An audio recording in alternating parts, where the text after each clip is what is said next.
Hello everyone, welcome to our YouTube channel Growth Future Academy. I am Subham Sharma and I am very happy to welcome you again. मैं आपके साथ आज जो discussion करूंगा SSC CGL में जो 12 सितंबर को जो सेकेंड शिफ्ट में एसएससी के जो प्रीलिम्स में इंग्लिश के जो 25 क्वेश्चंस आए हैं उनका डिस्कशन करूंगा। हम लोग एक एक क्वेश्चन को देखेंगे और उनका सॉल्यूशन करेंगे, ठीक है।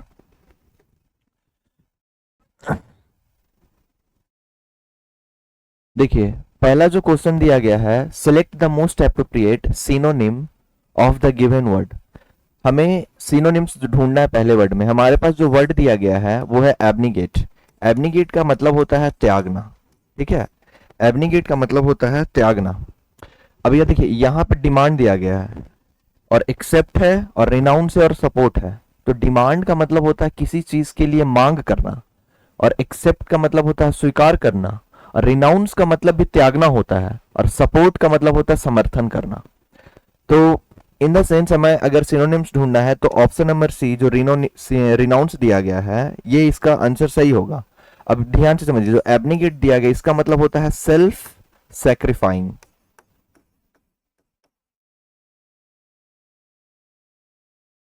सेल्फ सैक्रिफाइंग।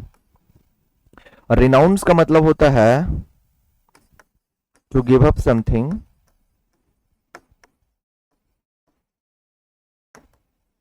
ऑफिशियली या फॉर्मली।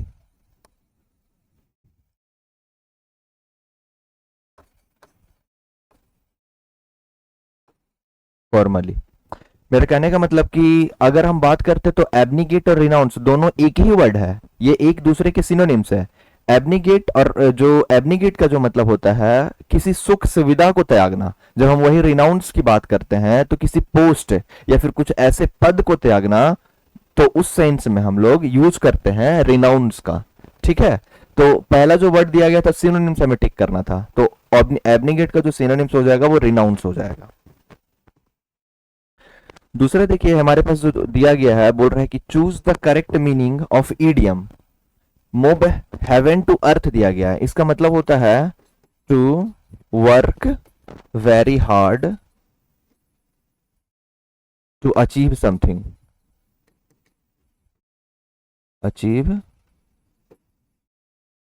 समथिंग यानी कि किसी भी चीज को या किसी भी चीज को पाने के लिए अत्यधिक मेहनत करना, तो उसको हम लोग बोलते हैं मूव हेवन टू अर्थ, ठीक है।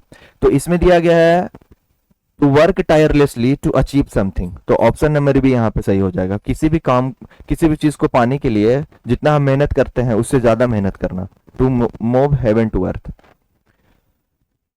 हमारे पास जो दिया गया select the most appropriate antonyms ढूंढना है। प्यूजिएंट दिया गया, इसका मतलब होता है स्ट्रॉन्ग, ठीक है। इसका जो मतलब होता है स्ट्रॉन्ग, हिंदी में इनको बोलते हैं हम लोग ताकतवर बोल सकते हैं, ठीक है।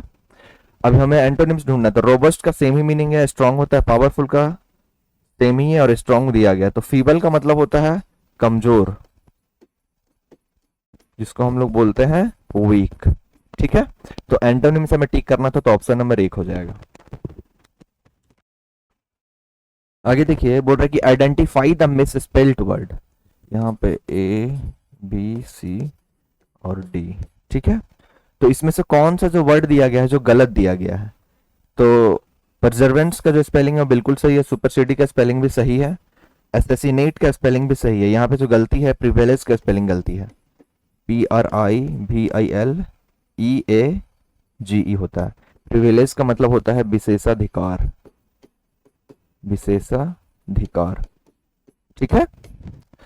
एसेसिनेट का मतलब मारना हो जाएगा। परजर्वेंस का मतलब दृढ़ता, किसी भी काम को करने के लिए हमारे पास कितना दृढ़ता है उस सेंस में हम लोग यूज करते हैं परजर्वेंस का। सुपरसिडी कम करना भी होता है। आगे देखिए, select the correct spelling of drug effect psychology. इससे जो वर्ड बना है, जो ऑप्शन नंबर 1 जो दिया गया है साइकोमॉर्फेकोलॉजी, यही ला वर्ड सही है, बाकी जो सब दिया गया है वो सब गलत है। इसका मतलब होता है कि उस मेडिसिन के, किसी भी मेडिसिन के बारे में अध्ययन करना जो हमारे ब्रेन से रिलेटेड होता है, इसलिए उसको कहते हैं हम लोग। तो यहाँ पे जो करेक्ट स्पेलिंग जो ढूंढना था हमें वो वही था, और बाकी जो सब दिया गया है वो सब का सब गलत दिया गया है, ठीक है। आगे देखिए, choose the correct one word substitutions a person who abstains from all forms of indulgence. एक ऐसा व्यक्ति जो अपनी सारी सुख सुविधाओं को त्याग देता है, वो संसार की पूरी मोहमाया से वो चला खत्म हो जाता है, उसके अंदर से। जब वो सारी मोहमाया उसके अंदर से खत्म हो जाती है तो उस वैसे व्यक्ति को क्या कहते हैं, है ना। तो वैसा जो व्यक्ति होता है वो योगी हो जाता है, ठीक है, योगी हो जाता है, जो सारे संसार से मोहमाया से खत्म हो जाता है। तो हम लोग उसको बोलते हैं एस्थेटिक, ठीक है। यहाँ पे एक वर्ड दिया गया है जो दिया गया स्केप्टिक। स्केप्टिक का मतलब होता है सस्पेंसफुल, सस्पेंसफुल, सस्पेंसफुल, ठीक है। मिस्टिक का जो मतलब होता है, इसका मतलब तो एक रहस्यमय भी होता है, और इसी को हम लोग बोलता है जो बिलीव करता है डिवाइन पावर पे, ठीक है, जो बिलीव करता है डिवाइन पावर पे, डिवाइन पावर पे। एक ऐसा व्यक्ति जो मानता है कि भगवान होते हैं और सब कुछ भगवान के द्वारा ही प्राप्त किया जा सकता है। एगोनिस्टिक का मतलब जो व्यक्ति जो चिड़चिड़ा हो, गुस्सा करने वाला हो, उस सेंस में उसका यूज करते हैं। आगे देखिए, बोल रहा है कि neither the principal investigator the coauthors anticipated the backlash. अब ध्यान से समझिए, ये जो कुछ भी हमारे पास दिया गया है, ये प्रोनाउन में जो कुछ पेयर बनते हैं और कुछ जो पेयर होते हैं वो कोरिलेटिव कंजंक्शन की तरह काम करते हैं। तो यहां पे हमारे पास जो नीदर दिया गया है, नीदर का जो पेयर बनता है वो नॉर के साथ बनता है, ठीक है, पहला। और जो आइदर बनता है, इसका जो पेयर बनता है वो और के साथ बनता है। यहाँ पे एक दिया गया एंड, तो बिटवीन का जो पेयर बनता है वो एंड के साथ बनता है, ठीक है। तो ये कोरिलेटिव कंजंक्शन होते हैं, यानी कि अगर नीदर आया है एक तरफ तो दूसरे तरफ नॉर आएगा, अगर ईदर आया है तो दूसरे तरफ और आएगा, अगर बिटवीन है तो वो सेंटेंस को जोड़ने का काम करेगा एंड से, ठीक है। तो इस टाइप के सेंटेंस जो होते हैं, इसको हम लोग बोलते हैं कि हाईली फ्रीक्वेंट क्वेश्चन है। ये हमेशा एग्जाम्स में कहीं ना कहीं जो छोटे एग्जाम्स होते हैं उसमें आते ही हैं। पहले ये आज से 10-5 साल पहले ये बहुत ज्यादा रिपीट होता था, अब इसका जो कुछ रिपीटेशन है जो कम हो गया है, जब से एडिक्यूटी आई है तब से कम हो गया, लेकिन ये एडिक्यूटी का ही जो सेट है वहीं से ये क्वेश्चन दिया गया। तो कुछ नहीं इसमें करना, नीदर का जो पेयर बनेगा वो नॉर के साथ बनेगा, तो यहाँ पे हमें नॉर को टिक कर देना, और इसमें कुछ नहीं है। आगे देखिए, बोल रहा है कि the board will convene next Friday, final approval is expected. जो बोल रहा है कि जो बोर्ड है जो अगले फ्राइडे को आयोजित की जाएगी, और उसी वक्त ये डिसाइड किया जाएगा कि उसी वक्त वो संभावना है उसको अप्रूव होने का, यही सेंटेंस में बोल रहा है। तो अगर ये टाइम के बारे में बात कर रहा है तो टाइम को बताने के लिए कि बहुत ही अच्छा वर्ड है जिसको हम लोग वेन बोलते हैं, और उसके अलावा और कुछ नहीं हो सकता है, ठीक है। वेन, ऑन विच हो नहीं सकता है, ठीक है, एट विच होगा नहीं, क्योंकि हमें एक टाइम को एक बतलाना है। वेन यहाँ पे एक जो काम कर रहा है वो एडवर्ब के रूप में काम करता है, ठीक है, जब होगा तब देखा जाएगा, तो यहाँ पे हम लोग वेन का यूज करेंगे। आगे देखिए, बोल रहा है कि nothing sort of a paradigm shift will the entrenched bureaucratic inertia। बोल रहा है कि ये जो सेंटेंस दिया गया है इसमें बोल रहा है कि जो पुराना जो नौकरशाही चला आ रहा है, जो सरकारी दफ्तरों में जो ब्यूरोक्रेटिक जो होते हैं, उन सब को हटाना बहुत ही मुश्किल है, और उनको हटाने के लिए हमें एक कड़ा स्टेप लेना होगा, ठीक है, और उसको आसानी से नहीं हटाया जा सकता है। तो वही चीज इस सेंटेंस में बोल रहा है। यहाँ पे देखिए परस्यूट दिया गया है, जिसका मतलब होता है बहलाना फुसलाना होता है, बहलाना या फुसलाना, फुसलाना होता है, ठीक है। यहाँ पे डिसलस दिया गया जिसका मतलब होता है to remove something, to remove someone from the post forcefully, यानी कि किसी भी व्यक्ति को जबरदस्ती पद से हटाना, उस सेंस में हम लोग डिसलस का यूज करते हैं। तो वही बात इसी में बोल रहा है, इस सेंटेंस में हो रहा है कि nothing sort of a paradigm shift. अगर बहुत बड़ा बदलाव चाहिए तो इन छोटे छोटे चीजों से कुछ नहीं होने वाला, क्योंकि ये पूरी तरह से इंट्रेज्ड है, एक लंबे समय से चलते जो आ रहे हैं इन चीज को हटाने के लिए, और बाकी कुछ नहीं, यहाँ पे डिसलज होगा, ठीक है। आगे देखिए, बोल रहा है कि इस सेंटेंस में हमें एरर को ढूंढना है। यहाँ पे दिया गया much of what appears to be coordination among the regulatory bodies and the private stakeholders are in fact the coincidental overlaps caused by differing meanders दिया गया है। देखिए ये जो अभी जो सेंटेंस में एरर है और ये जो एग्जाम में जो क्वेश्चंस आ रहे हैं वो नाउन क्लाउज से क्वेश्चन आ रहे हैं, ना कि पूछ रहा है कि राम के साथ आर लगेगा, ही के साथ आर लगेगा, उस टाइप के क्वेश्चंस नहीं आ रहे हैं। और जो ग्रामर बेस्ड जो क्वेश्चन हुआ करते थे वो भी फिलहाल अभी नहीं आ रहे हैं। कुछ क्वेश्चन जो ऐसे आ रहे हैं जिन्हें हमें एक जो रीडिंग कॉम्प्रिहेंशन से हमें सेंटेंस में जो सब्जेक्ट वर्ब और ऑब्जेक्ट होता है तो हमें सब्जेक्ट को आइडेंटिफाई करने के बाद ही हम इसको कर सकते हैं। तो इस सेंटेंस में जो दिया गया है much of water, in general जो प्रेपोजिशन है, प्रेपोजिशन के बाद जो कुछ भी आता है वो हमारा ऑब्जेक्ट होता है, ठीक है। प्रेपोजिशन के बाद जो कुछ भी आता है वो ऑब्जेक्ट होता है। यहां पे दिया गया है मच, और मच जो है वो सिंगुलर सब्जेक्ट होता है, ठीक है। मच जो होता है वो सिंगुलर होता है, सब्जेक्ट नहीं, वो सिंगुलर है मच। इसका जो यूज किया जाता है सिंगुलर के सेंस में। अब देखिए यहाँ पे much of what appears to be coordination among the regulatory bodies and private stakeholders. तो ऑफ के बाद ये जो कुछ भी दिया गया ये सेंटेंस के रूप में वो ऑब्जेक्ट का काम कर रहा है। लेकिन यहाँ पे देखिए कॉमा लगा के बोला, तो यहाँ पे जो आर दिया गया है वो मच सब्जेक्ट के लिए यहां पे ऑक्सिलरी वर्ब का यूज किया गया आर। तो मच है जो सिंगुलर होता है तो इसके साथ सिंगुलर वर्ब का यूज करेंगे, ठीक है। सिंगुलर वर्ब मच के साथ इज आ जाएगा, तो यहां पे जो आर दिया गया वो गलत है, यहां पे हमें इज का यूज करना है, ठीक है। दूसरा देखिए, दूसरा जो दिया गया इसमें भी एरर को ढूंढना है। That the framework lacks provisions for backward compatibility is less problematic than the assumption that all peripheral institutions will without coercion adheres to the central directive as of framed। अब देखिए इस सेंटेंस में क्या है, date the framework, यहाँ पे जो काम कर रही है कि एडजेक्टिव के रूप में यहाँ पे काम कर रहा है। डेट द इस पूरे सेंटेंस में आगे बता रहा है, ठीक है। द फ्रेमवर्क दिया गया तो यहाँ पे लैक्स का यूज किया गया है। The provisions for backward compatibility is less than, ठीक है। यहाँ पे डेट द फ्रेमवर्क के लिए यहाँ पे इज लेस यूज किया गया है। assumption that all the peripheral institutions, देखिए ये जो सेंटेंस में एरर है पेरीफेरल इंस्टीट्यूशंस का यूज किया गया। ये सेंटेंस जो दिया गया है, ये सेंटेंस जो है ये प्लूरल सेंटेंस, प्लूरल सब्जेक्ट है, ठीक है। ये जो कुछ भी दिया गया है ये प्लूरल सब्जेक्ट है। अब देखिए यहाँ पे कॉमा लगाया, तो इस सेंटेंस में कॉमा लगा, ये जो यहाँ पे ऑक्सिलरी वर्ब का यूज किया गया है, जो मॉडल्स का यूज किया गया है वो इस इंस्टीट्यूशंस के लिए यूज नहीं किया गया, इसको कहीं से उठा के कहीं पे ऐड कर दिया गया। तो पेरीफेरल इंस्टीट्यूशंस का जो सब्जेक्ट वर्ब हो जाएगा वो अधेयर्स हो जाएगा। पेरीफेरल इंस्टीट्यूशंस जो है वो प्लूरल सब्जेक्ट है, तो प्लूरल सब्जेक्ट के साथ हमें प्लूरल वर्ब का यूज करना है, ठीक है।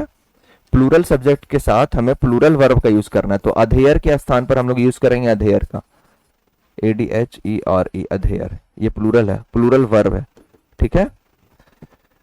यही अच्छा खासा बढ़िया बढ़िया एरर आ रहा है अभी एग्जाम में। Change the following form of active voice, इसमें कुछ नहीं करना है। पीपल कैन दिया गया है ना, तो कैन के साथ जो पेयर बनता है पार्टिसिपल लगता है वो कैन बी का लगता है, उसके बाद हम लोग यूज करते हैं वर्ब के थर्ड फॉर्म का, ठीक है।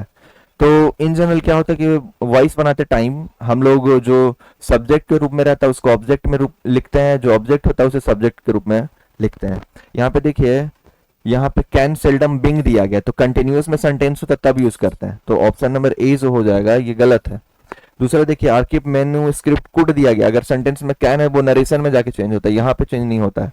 यहाँ पे कैन दिया गया, यहाँ पे आर दिया गया, तो ऑप्शन नंबर सी हो जाएगा, ये वाला गलत है। आगे देखिए, the prince gules dominated the family coat of arms. अब देखिए ये जो ग्यूल्स का होता है ये होमोनिम्स दिया गया सेंटेंस में। हम बताएं कि जो होमोनिम्स होते हैं वो सेंटेंस में उसका एक ही मीनिंग होगा लेकिन उसके अर्थ दो निकलते हैं, ठीक है। जैसे मैंने बोला बैट, बैट का मतलब बल्ला और बैट का मतलब चमगादड़, तो मतलब एक ही है लेकिन उसका अर्थ दो निकलता है। तो होमोनिम्स जो होता है सेम वही काम करते हैं। यहाँ पे ग्यूल्स का मतलब जानते क्या होता है? इसका मतलब होता है कोट ऑफ आर्म्स होता है, ठीक है। Coat of arms of coat है ना, arms of coat, coat of arms होगा ना यार, कोट ऑफ आर्म, ठीक है। अब ध्यान से समझिए, इसका मतलब होता है कि जो रॉयल फैमिली हुआ करती थी उस टाइम पे, जो ब्रिटेन में जो राजा बनते थे, तो उन्हें एक प्रकार का एक कोट पहनाया जाता था और उन्हें उन कोट से सम्मानित किया जाता था। तो उस सेंस में इसका यूज करते हैं हम लोग ग्यूल्स का। ठीक है, तो होमोनिम्स में दो मीनिंग्स हमेशा निकलते हैं। बोल रहा है कि the tapestry featured gules and argent prominently, नहीं होगा the chief preferred the south deep gules. अब देखिए, ये ग्यूल्स का मतलब होता है लाल गहरा रंग, लाल गहरा रंग। ठीक है, तो उस सेंस में इसका यूज करेंगे। तो होमोनिम्स हमसे पूछा था, तो एक ही शब्द जिसके दो वर्ड मीनिंग निकलते हो, जिसके दो अर्थ निकलते हो, तब उसको यूज किया जाता है। आगे देखिए, बोल रहा है कि convert the sentence provided with passive voice ढूंढना भाई। द पैकेज इज डिलीवर्ड दिया गया, तो सेंटेंस जो है वो प्रेजेंट इंडेफिनिट टेंस में है और कुछ नहीं करना। यहाँ पे डिलीवर्स दिया गया, ठीक है, समवन डिलीवर्स दिया गया है, हैज डिलीवर्ड होगा नहीं। ठीक है, द पैकेज डिलीवर्ड इटसेल्फ, वो खुद को डिलीवर्ड नहीं करेगा। अब यहाँ पे देखिए, the package is delivered to office every morning. अब भाई जो है उसको कोई ना कोई तो डिलीवर ना करेगा, द ऑफिस डिलीवर नहीं करेगा, someone delivers the package to the office every morning, option number B. अब इसके बाद जो पैसेज दिया गया है इसको थोड़ा सा फास्ट में हम पढ़ेंगे, ठीक है ना। पैसेज जो अभी एग्जाम में आ रहा है थोड़ा सा अच्छा आ रहा है पहले से, और कुछ नहीं है।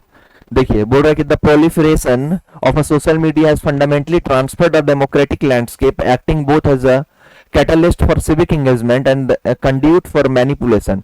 बोल रहा है कि जो सोशल मीडिया है आज के समय में, सोशल मीडिया है जो आज के समय में, इसका जो प्रभाव है, इसका जो फैलाव है, ये दो तरीकों से हो रहा है। या तो अच्छे काम के लिए इसका यूज किया जा रहा है, या फिर मैनिपुलेशन के लिए यूज किया जा रहा है।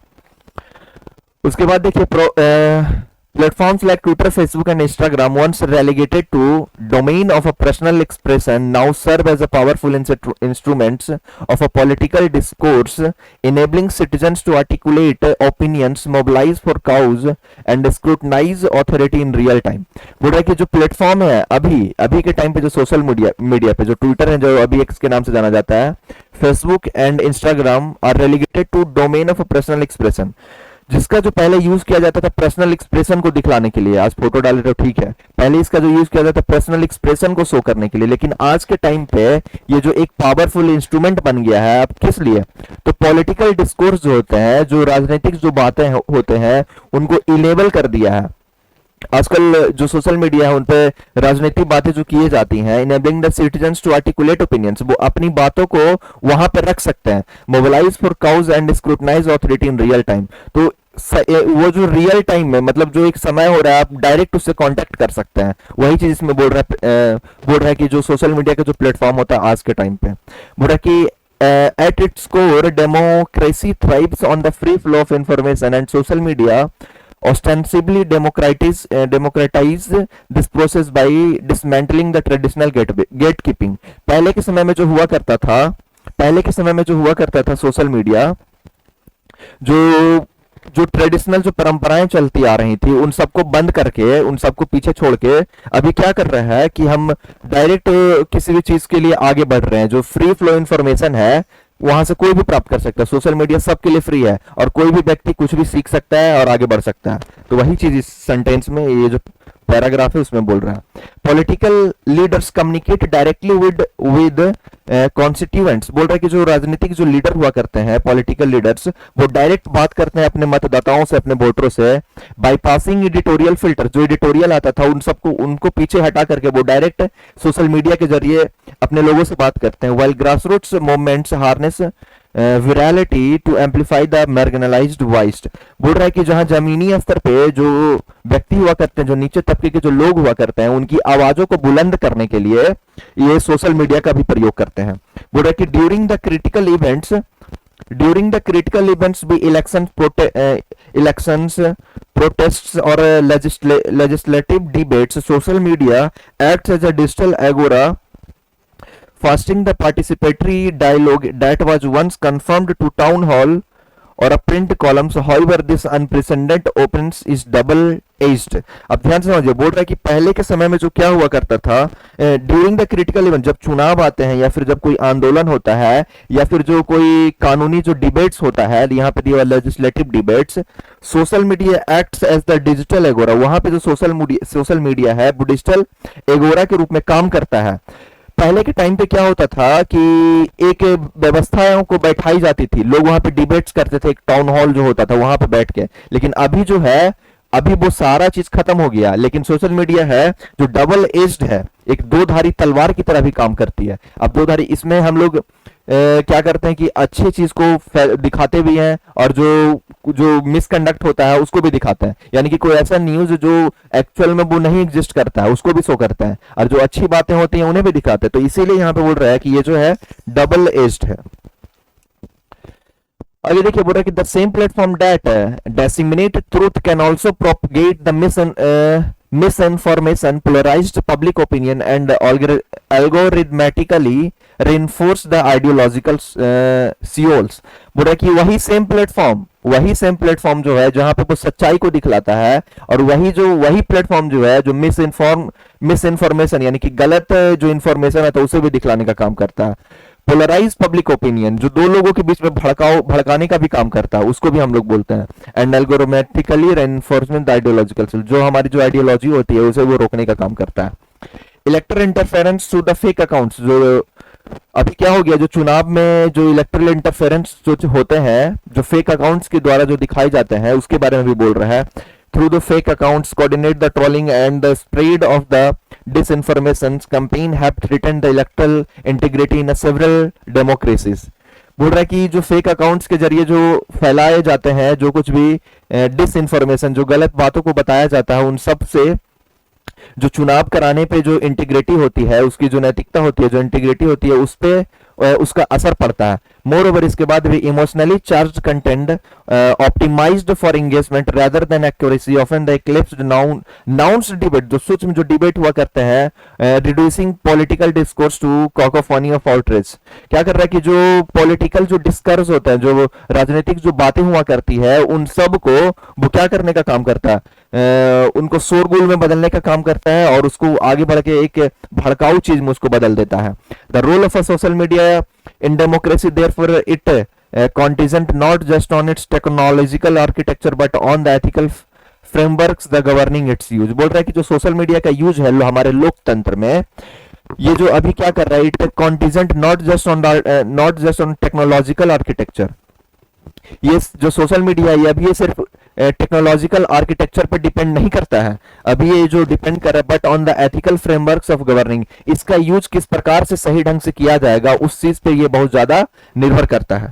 वही ये जो पैराग्राफ है इसमें बोल रहा है, regulatory oversight the media literacy and algorithmic transparency are the essential to harness its democratic potential while mitigating its subversive tendencies. बोल रहा है कि जो इसको चलाने के लिए कुछ रूल्स और रेगुलेशन होने चाहिए, जिसके तहत ट्रांसपेरेंसी आए। और ट्रांसपेरेंसी लाना क्यों जरूरी है, यहाँ पे बोल रहा है essential to harness the democratic potential by mitigating the subversive tendency, जो गलत न्यूज जो फैलाए जा रहे हैं उसको खत्म करने के लिए, इसके लिए एक रेगुलेटरी लाना जरूरी है। वही इस जो पैराग्राफ है इसमें बोला है। In essence, the social media is neither the inherently virtuous or inherently corrosive. It is a mirror of a social intent। बोल रहा है कि जो सोशल मीडिया है ये ना तो बहुत ही अच्छा है और ना तो ये बहुत ही खराब है, ठीक है। तो वही बोल रहा है कि ये सोशल मीडिया है जो हमारे समाज का एक दर्पण है, जिसमें हमें सब कुछ दिखाई देता है, हम सब कुछ देख सकते साफ साफ। मिरर मतलब देखने का वो मतलब नहीं है, समाज में जो हो रहा है उसको देखने का मतलब नहीं है, मतलब है। बोल रहा है कि whether it becomes the pillar of democratic resilience or tool of a populist distortion depends largely on how it's wielded by the citizen, institution and platforms alike। बोल रहा है कि इसका यूज किस तरीके से ढंग से किया जाएगा ये लोगों के हाथ में। अगर इसका वो सही ढंग से यूज करेंगे तो सोशल मीडिया अच्छी हो जाएगी, अगर इसका गलत तरह से मिस इन्फॉर्मेशन को फैलाता है तो वो गलत हो जाएगी, ठीक है। तो वही जो पैराग्राफ था थोड़ा सा बताया है। आगे देखिए, बोल रहा है कि what a primary democratic function does social media serve as per the paragraph. देखिए, जब भी पैसेज को सॉल्व करें एग्जाम में तो उसको वन गो में पढ़ने का कोशिश करें, और ध्यान रहे कि जो पैराग्राफ आप पढ़ रहे हैं वहां पे पढ़े, वहां पे आके बस थोड़ा सा रुके, ठीक है, फिर थोड़ा पढ़े, ऐसा नहीं कि एकदम रुक जाना है। जो पैराग्राफ पढ़े आपको समझ में आया, कुछ इंपॉर्टेंट अगर उसमें कुछ कीवर्ड है तो उसे आप नोट कर सकते हैं। ठीक है, तो एग्जाम में आपके पास एक सफिशिएंट टाइम होता है, उसी टाइम में आपको टोटल 100 क्वेश्चंस भी सॉल्व करना है। तो किस टॉपिक पे आपको कितना टाइम देना है ये आपको डिसाइड करना होगा। अगर जो टॉपिक आपका अच्छा है पहले उसको जल्दी से बना लीजिए, जो क्वेश्चन आपको इजी लग रहा है पहले उसको बनाइए, तो उसी हिसाब से आप आगे बढ़ते रहिएगा। बोल रहा है कि what primary democratic function does social media serve as per the paragraph. पहला दिया गया प्रमोटिंग इंटरटेनमेंट, क्या सोशल मीडिया का सिर्फ इंटरटेनमेंट बढ़ाने का काम है? नहीं। रिप्लेसिंग न्यूज़पेपर, क्या यह न्यूज को पेपर को रिप्लेस कर रहा है? नहीं। ऑर्गेनाइजिंग द ट्रेड यूनियन, भाई अब जो सोशल मीडिया ये कोई ट्रेड यूनियन को ऑर्गेनाइज कर रहा नहीं। तो facilitating the free flow of information, ठीक है, पढ़ लिए पैसेज। बोल रहा है कि what makes social media is a double edge, अब इसको दो धारी तलवार क्यों बना रहा है? तो साफ दिख रहा है कि the ability to spread both truth and misinformation. 2 number तो पक्का है, नहीं भी पढ़ते तो भी बना देता है, मतलब ऐसा है क्वेश्चन ये। पैसेज जो था, मतलब पैसेज बस थोड़ा सा इसको बनाया था, लेंदी दिया था, लेकिन इसका जो लैंग्वेज था वो इजी ही था। बोला कि according to the paragraph which elements amplifies the marginalised voice through the social media, भाई एजुकेशन बोर्ड्स नहीं, गेट कीपिंग जर्नलिज्म ये भी नहीं है, इंस्टीट्यूशन प्रेस नहीं, viral reach and grassroots mobilisation, हम बात किए थे ना कि जो ग्रासरूट्स पे जो जमीनी स्तर पे जो कुछ होते हैं उन सबको बढ़ाने के लिए। आगे देखिए बोला कि what does the author suggest as a critical solution to social media misuse in democracies, enhanced meme culture नहीं, लीगलाइज ऑल कंटेंट नहीं किया जा सकता सारी चीजों को लीगलाइज, ग्लोबल सेंसरशिप पॉलिसीज नहीं, algorithmic transparency and media literacy, option number C है। आगे देखिए बोल रहा है कि in the author's view what determines whether social media supports और अंडरमाइंस डेमोक्रेसी, भाई क्या करना, पॉलिटिकल एडवर्टाइजमेंट के लिए यूज किया जाता है इसका, लेकिन किया जाता है पॉलिटिकल एडवर्टाइजमेंट के रूप में, लेकिन सिर्फ किया जाता है नहीं। हाउ प्लेटफॉर्म्स आर फंडेड, ये भी नहीं, ये भी नहीं। Social and intent and ethical use, इसका सही तरीके से यूज करना चाहिए। पॉपुलैरिटी ऑफ इन्फ्लुएंसर्स नहीं। आगे देखिए सेंटेंस में दिया गया no sooner had I reach the station when the train depart then the train depart, sorry पहला दिया गया then the train depart, then दिया गया, व्हेन दिया गया और देन दिया गया, ठीक है। अब ध्यान से देखिए ये जो नो सूनर दिया गया है सेंटेंस में ये एक एडवर्ब होता है। नो सूनर जो होता है सेंटेंस में एडवर्ब का काम करता है। जब भी ये सेंटेंस का शुरुआत करेगा, जब भी ये नो सूनर सेंटेंस का शुरुआत करता है तो अपने साथ दो एक्सिलरी वर्ब लेके चलता है, या तो ये हैड लेके चलेगा या फिर डिड लेके चलेगा, या तो ये हैड लेके चलता है या फिर डिड लेके चलता है। अगर हम बात कर रहे हैं नो सूनर के बारे में तो ये एक एडवर्ब होता है। अगर ये सेंटेंस की शुरुआत में आता है तो अपने बाद ये एक एक्सिलरी वर्ब लेके चलेगा, जिसको हम लोग बोलते हैं या तो ये हैड लेगा या फिर ये डिड लेकर चलेगा, ठीक है।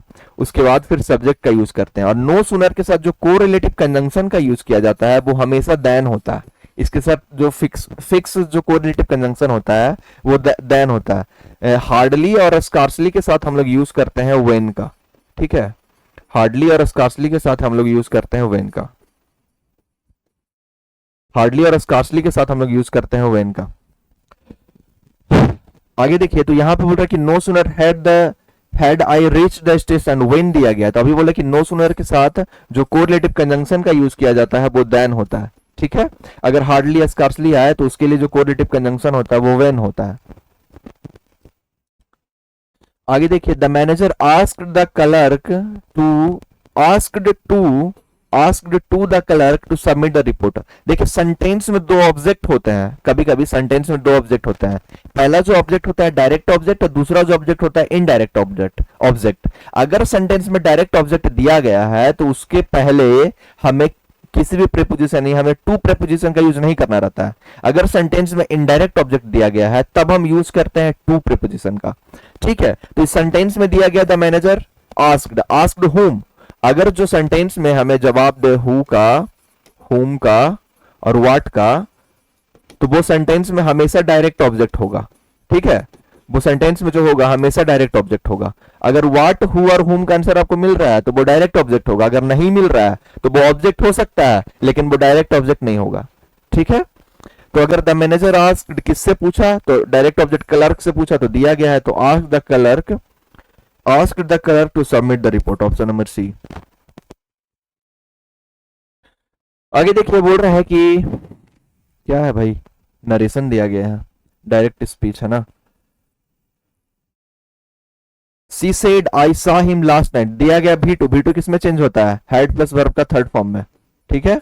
अब देखिए हेड प्लस वर्ब का थर्ड फॉर्म किसमें, इसमें दिया गया है, ये वाला नहीं होगा, वाज नहीं होगा, ऑप्शन नंबर 1, सब में कुछ नहीं है। The librarian said that the silence must be maintained, ये एक जो सेंटेंस दिया गया है वॉइस और नरेशन में जो सेंटेंस ये दिया गया है, इसको हम लोग बोलते हैं कि भाई आप एडवाइजरी सेंटेंस है, ये एक एडवाइस वाला सेंटेंस है। तो इस टाइप का जो सेंटेंस होता है इन जनरल हम कभी कभी इसको बनाते हैं मस्ट से भी बनाते हैं। Silence should be maintained in the library said the librarian, नहीं, अब क्या कहा वो समझिए। You will maintain silence in the library, the librarian said. Maintain the silence in the library, said the librarian. Option number C. ये एक क्या उसको बोलते हैं, डायरेक्ट जो सेंटेंस होता है, अगर उसमें हम लोग यूज करते हैं maintain the silence in the library, indirect time में, इनडायरेक्ट स्पीच में जब उसको बनाते हैं तो मस्ट का यूज करते हैं, ठीक है। अब ये जो कुछ दिया गया है, ये हमारे पास पैराजम्बल दिया गया है। पैराजम्बल को बनाते टाइम हमें सबसे पहले ऑप्शंस को देखना होता है, क्योंकि हमारा टाइम बहुत बचता है, और अगर हम ऑप्शंस को देखते, कुछ ऐसे पैराग्राफ होंगे जिन्हें हम अवॉइड कर सकते हैं, जो ऑप्शंस में हो सकता है ना हो। दिया गया है 3 2 1 3, यानी कि ऑप्शन नंबर जो 4 दिया गया, ये सेंटेंस की शुरुआत नहीं कर सकता है। अब देखिए कॉन्सिक्वेंटली दिया गया, यानी कि ये सेंटेंस में जो कॉन्सिक्वेंटली दिया गया, ये सेंटेंस में रिजल्ट बताने का काम करता है, यानी कि कुछ ऐसे कीवर्ड होते हैं, कॉन्सिक्वेंटली हो गया, रिजल्ट हो गया, सेंटेंस में ऑल्दो हो गया, ये टाइप ऑल्दो हो गया, हाउएवर हो गया, इस टाइप के जो जो कीवर्ड होते हैं, ये सेंटेंस का शुरुआत कभी नहीं कर सकते, यानी कि इससे पहले कुछ बात को कहा गया होगा, है ना, तो हम उसको आराम से इजीली हटा सकते हैं। तो ऑप्शन नंबर 1 जो दिया गया है, ये जो ऑप्शन 1 से शुरुआत करेगा वो वाला नहीं होगा, ठीक है।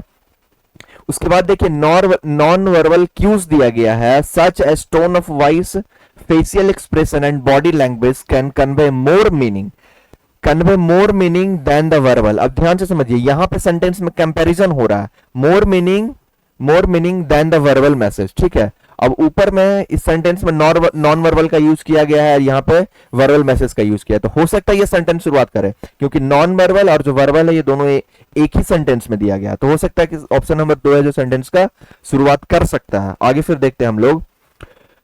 Communication is a complex process involving the exchange of information, ideas and the feeling between individual। अब ध्यान से समझिए, जब भी हम लोग बनाते हैं PQRS, जिसको हम लोग पैराजम्बल बोलते हैं, अगर हम इसे सॉल्व कर रहे होते हैं तो हमें जनरल टू एडवांस जाना होता है, ना कि एडवांस टू जनरल।